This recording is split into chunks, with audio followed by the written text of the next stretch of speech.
with Eric Allen. We're getting Eric Allen on the ballot. We are going to put Eric Allen on the ballot, okay? I'm sick and tired of not debating him. And guys like Leroy Butler and some of these other guys are making it into the Hall of Fame. We're getting him at least. How about this? He is going to be at least talked about. And Jason can make it happen. Along with Rick Gosselin, who was on this week, we're making that happen. I've talked to Jared Bell already. We are going to do that too. So let's see if we can get Jason back up here now. Jace, appreciate it.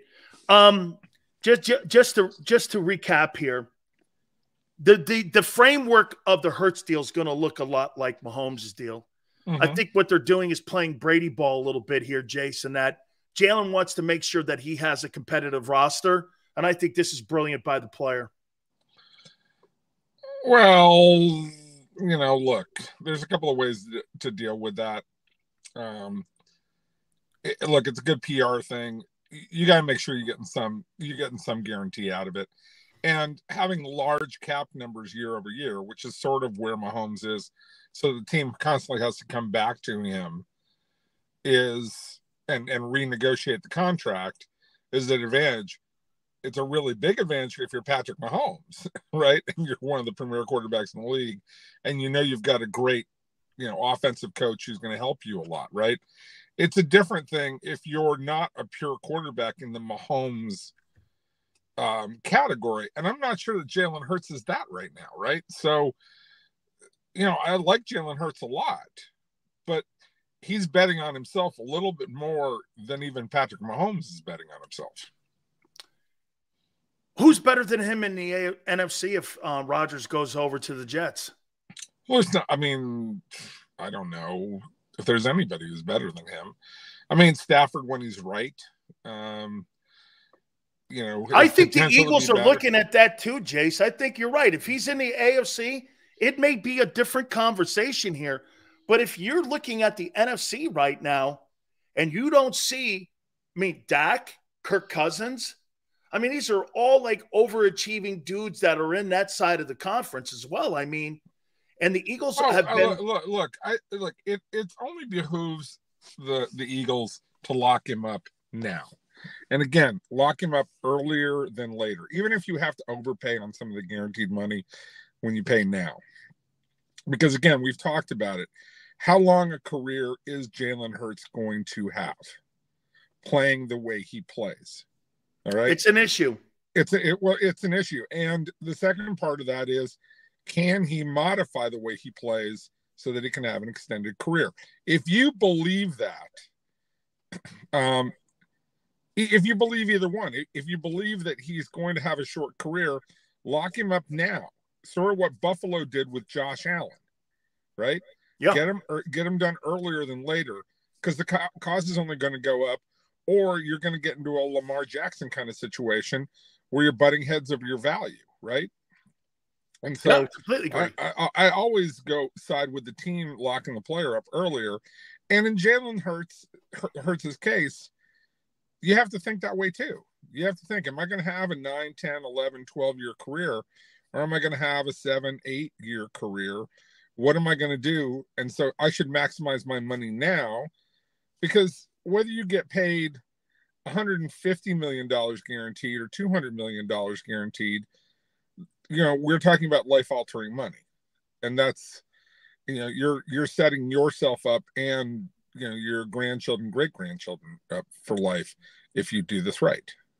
Jace, I look at it, though, also as Hurts wants to be in business with the Eagles, and the Eagles want to be in business with him. And I think the evolution of him from the first year to the second year and watching how he carries himself, there's one thing that's evident. I really don't know if Philadelphia was a destination for players to want to go and play. I do now. And I think they want to play with this kid. And I think they want to play there. Javon Hargrave said this. He said this the other day to Darius Slay. If it wasn't for the money, I never would have left Philly for San Francisco. I didn't want to leave. That says a lot to me as a former player when I hear play. Because most players, like when they leave a place, they take a crap on them. Instead, you're going, man, I didn't want to leave the joint, man. It's really a great environment to work there. No, I think everything is going right for Philadelphia. They've got the right mix of, the GM, the owner are on the right page right now. The quarterback and the coach are on the right page. And they're in a conference where they got a chance to kind of rule the roost here for the next 3-4 years, depending on what happens with quarterbacks at some of the other places. Again, depending on what happens at San Francisco, what do they do with their quarterback situation? What does Green Bay, is Jordan Love going to be a really good player, or are they stuck trying to find another guy? There's all sorts of these questions that we have out there. Philadelphia is a good place to be right now, with a serious shot of getting to the Super Bowl and possibly winning a Super Bowl. John Lynch, there's conversations out there in the grapevines with the agents that they're saying that John Lynch might be kicking the tires a little bit on Green Bay and sending, get this, it's a cap issue, obviously. What does that do for Bosa's negotiations? I mean, I don't want to have the defensive end on the 49ers, the highest paid guy, because I know I'm going sideways that way. So to me, do you make a 1-year run with Aaron Rodgers and bring him to San Francisco because the quarterback situation? Green Bay wants draft picks. They want to get out of that. Maybe you send Trey Lance up to and let Jordan Love and those two battle it out up there, and you send it to. I mean, I'm just saying. Trey Lance. Yeah, I mean, you're spitballing. Look, if I would have been thinking about that late last season, even when Purdy was playing well. I'm still thinking Aaron Rodgers because I'm going to, kind of make a run. Well, the word was they even reached out to Ben Roethlisberger to come and play. Absolutely. You want to reach out to anybody at that situation because you didn't know what you had with Brock Purdy. And right now you don't know what you have with Brock Purdy because his arm is rehabbing, right? So you got all sorts of issues here, but you know that everything else on your team is ready. And so, yeah, if I'm them, I'm kicking the tires on this and trying to figure it out. Now, I'm mindful of the fact that Kyle Shanahan and Aaron Rodgers in the same building. Whoa. like, you think he'd respect him? Yeah, I think he's going to respect him. Do I think that they're going to butt heads like crazy? Yeah, of course they are. I mean, look, that's Kyle's way. It's, Kyle is a headstrong guy. He believes in himself, which he should. I mean, he's a really terrific coach. And he's done a lot to maximize quarterbacks. Aaron's at a stage where Aaron doesn't feel like there's too many authorities who can tell him what to do. So, maybe they can make it work. Maybe, not. I'll say this. If I'm Aaron Rodgers, I'd much rather be in San Francisco than New York. That's an absolute fact. Jason, how about this other one here? Cowboys kicking the tires, Tennessee, to get Derrick Henry in the building. Yeah, absolutely. I mean, look, Derrick Henry is one of the few running backs in today's age because of the way the game is played.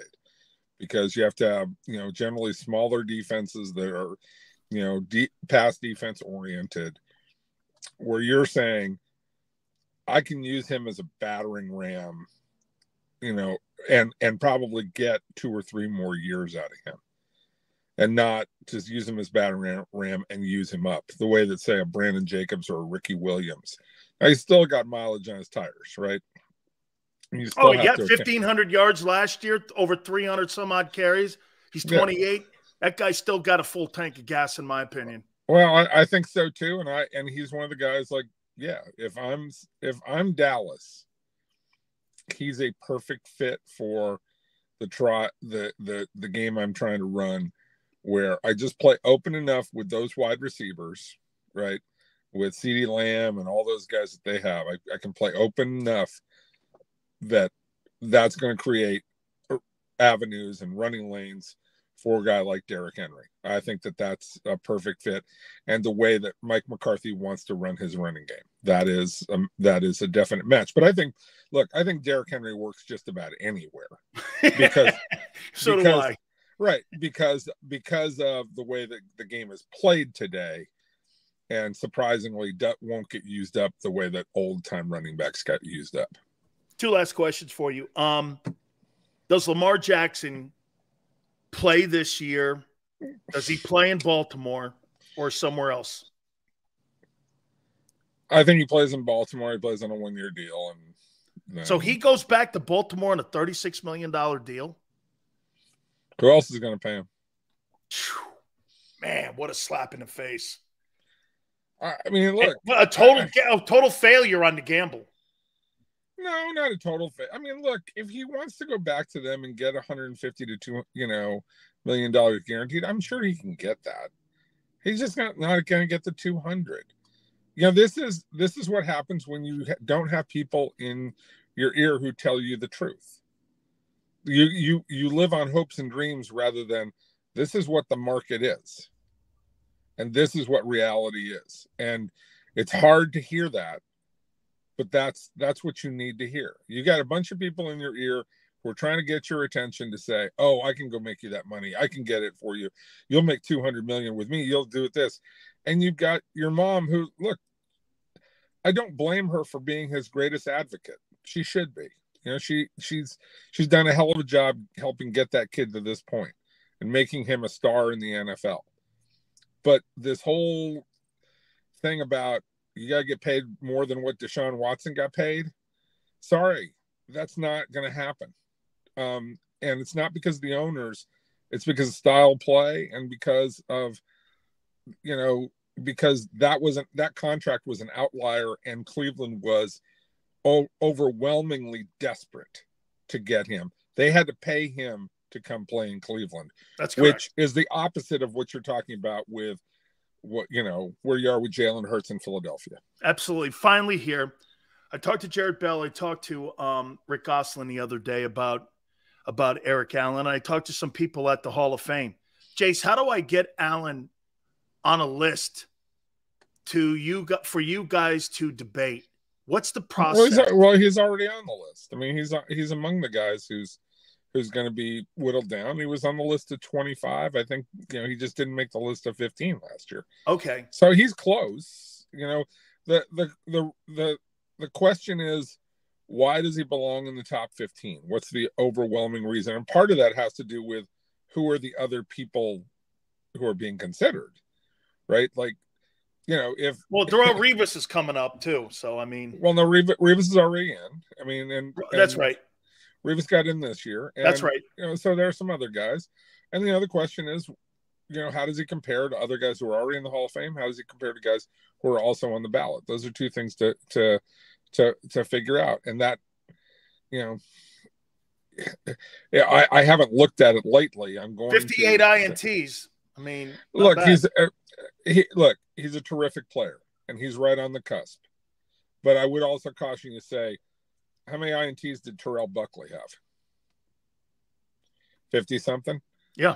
And I'm not trying to say he's Terrell Buckley, but INTs have to be measured in how did you do your job and what was it? So I don't use INTs as the only measurement. They are part of an overall look at a player. Absolutely. Jace, thank you so much, my friend. I always appreciate your time and value your time. Thank you so much. Anytime, dude. Talk to you later. Got it. That's my friend Jason Cole, Pro Football Hall of Fame voter. We appreciate him coming aboard. I want to reset something here, though, and I want to get back to you guys on what Hurts has done for you guys. And this is what I'm hearing again, okay? And I think some other people are reporting on this too, that Hurts is going to give the Eagles a Mahomes-type deal.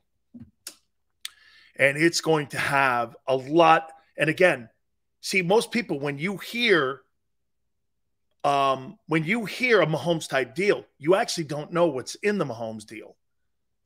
And when you go into the Mahomes deal and you start to dissect it, you see that roster bonuses, you see incentives, you see first team all pros, you see MVPs, divisional titles. There are so many benchmarks that you have inside those contracts that players get paid on now.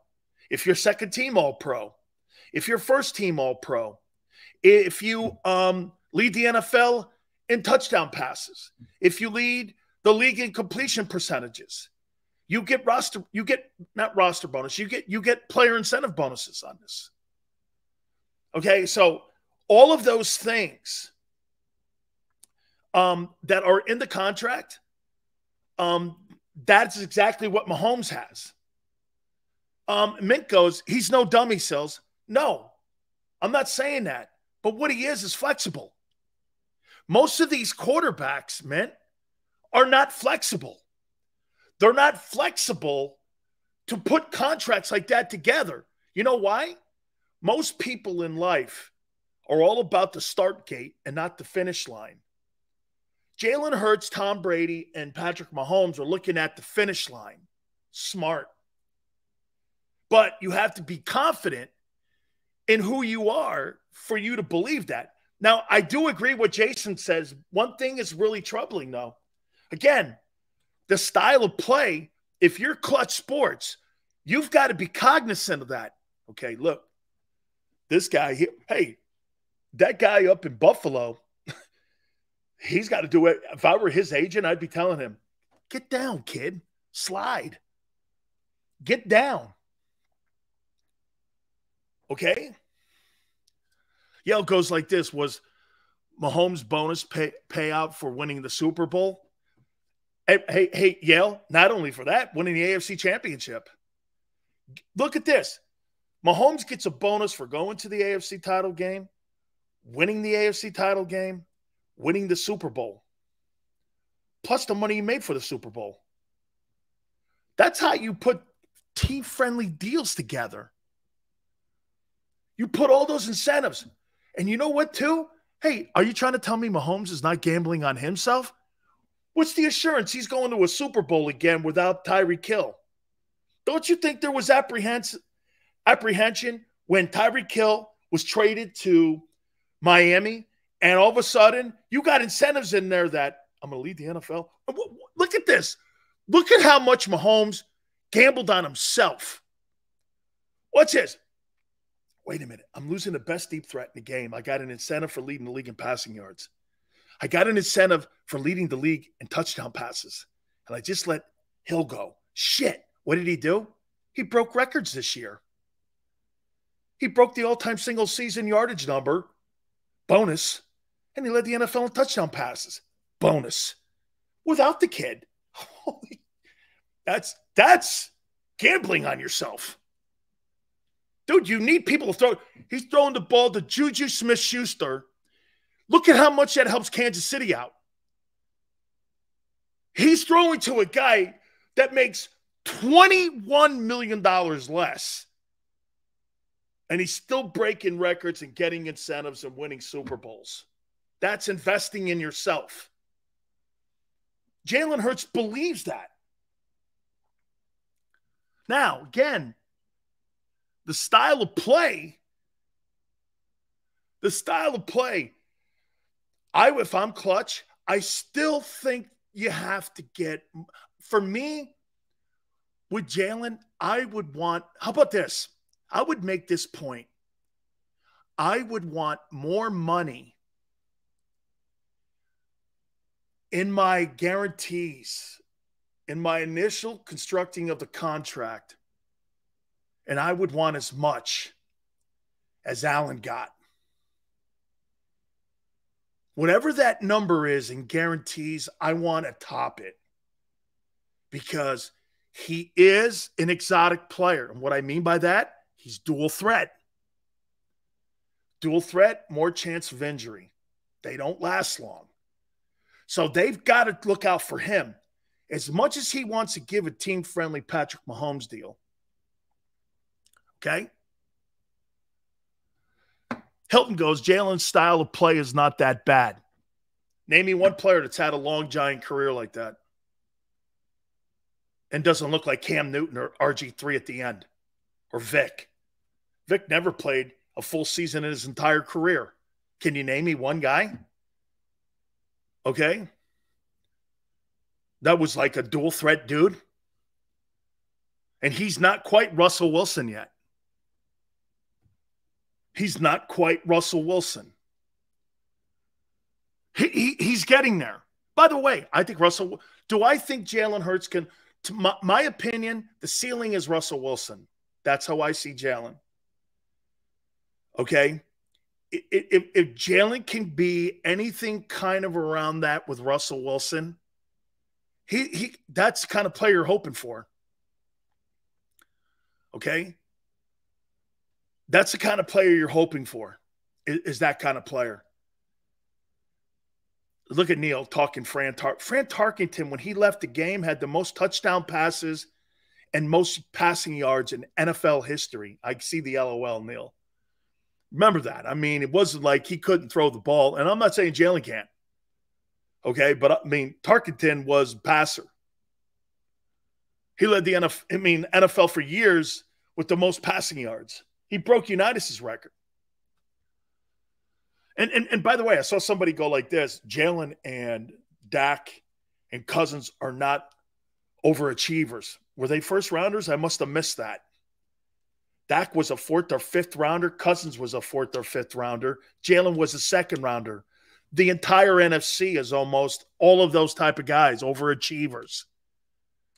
None of them expected them to start. If you're not drafted in the 1st round, you're not expected to start and make $50 million in the NFL. You're being drafted to be a seatbelt. Okay? Those guys all overachieved. The entire NFC, almost outside of Stafford and Rodgers. Geno Smith, overachiever. Dak, overachiever. Cousins, overachiever. Jalen, overachiever. These guys aren't Trevor Lawrence and Joe Burrow and Justin Herbert and Tagovailoa and all these guys that were first-round picks and in the top 10. Mahomes. All those guys were top 15 to the number 1 overall player selected. Those guys were expected to start and star. Okay? They were expected to start and star. Okay? Yeah. Jared Goff has actually underachieved. And by the way, I think he's reinventing himself in Detroit. But there's a reason that Los Angeles moved off him. Because he was underachieving. So again, he had no way to go but down. And nowhere to go but down. Okay? Daniel Jones, you think he's overachieved? He's overpaid and underachieved in New York. Isn't that fair? S. Blunt, if you were going to say Daniel Jones today, would you not use these comments? Overpaid and underachieved for where he was drafted. By the way, 11, I'm saying I think Goff has kind of elevated his game back. I'm saying that. I agree. No, I think watch it. Detroit's in a better place today on April 5th than where Los Angeles is right now on April 5th.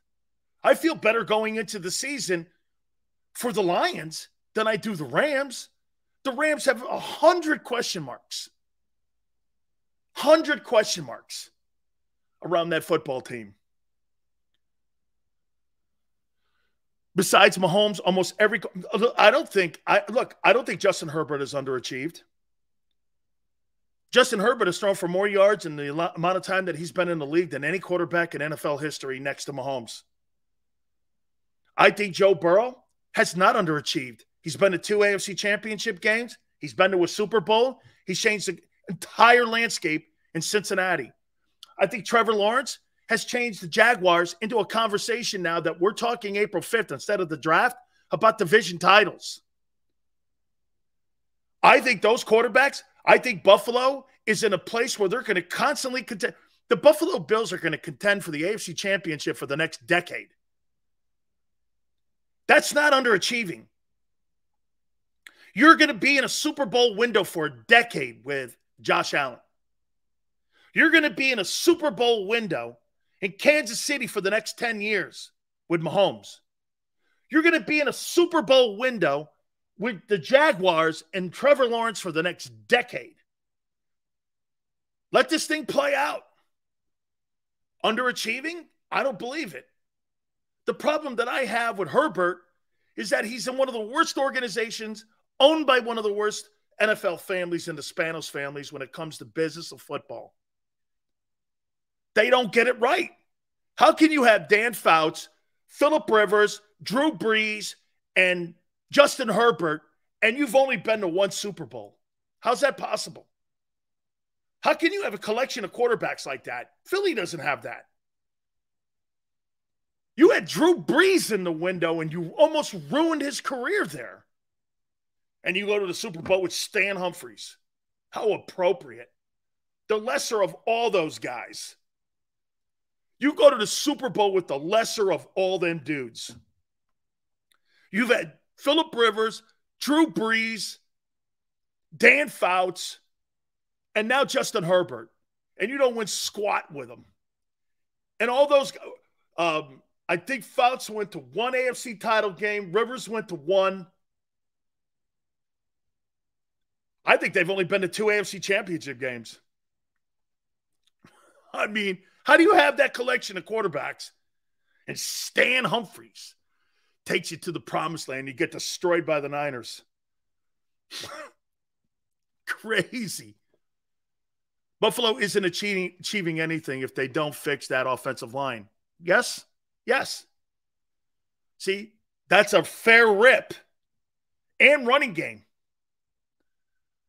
Okay? And running game. You're right, Eagle fan.